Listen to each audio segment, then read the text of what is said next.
The Strait of Hormuz crisis is no longer just a geopolitical problem, it is becoming a major shipping and oil market risk. The 60-day US-Iran understanding has collapsed, Hormuz has not fully reopened, and the global shipping market is already preparing for a longer disruption. Hello and welcome, you're watching Commodity Today English, I am Palak Singh. The 60-day window under the Islamabad Memorandum of Understanding between the US and Iran expired on August 17, with no new agreement, no extension, and no active negotiation underway. And the biggest concern is this: the agreement helped clear some standard oil cargo, but it never restored normal traffic through the Strait of Hormuz. So, what happened to the oil flows? According to the data cited by Hellenic Shipping News and Kepler, around 374 million barrels of crude moved out of the Gulf during the 60-day window. But that was still only around 40% of the roughly 15 million barrels per day that passed through Hormuz in 2025. So, while the immediate backlog of standard vessels were reduced, the underlying shipping disruption remained, and now the situation is getting tougher.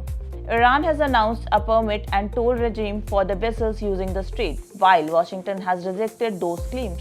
At the same time, shipping activity remains weak. The market is increasingly preparing for the possibility that Hormuz will not return to normal quickly. The Strait of Hormuz is one of the world's most important energy choke points. When vessels' movement is restricted, the impact goes far beyond the Middle East. Oil prices can rise, freight costs can increase, insurance premiums can climb, and importers and exporters can face higher logistic expenses. Brent crude has already moved above $90 a barrel, reflecting the growing risk premium in the market. And for countries like India, which depend heavily on imported crude and global shipping networks, prolonged disruption could create additional pressure on energy costs, freight rates, and export competitiveness.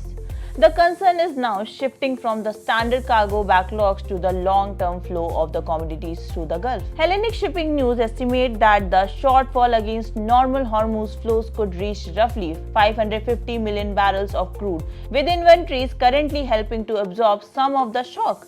But those buffers could become thinner from the September onwards. So the question now is, how long can global market absorb reduced traffic through Hormuz before higher oil, insurance, and shipping costs starts hitting consumers and businesses more severely? For now, the market is no longer simply waiting for Hormuz to reopen. It is preparing for the possibility that the disruption could last much longer. Let us know your thoughts in the comment below. See you in the next update. Thanks for watching.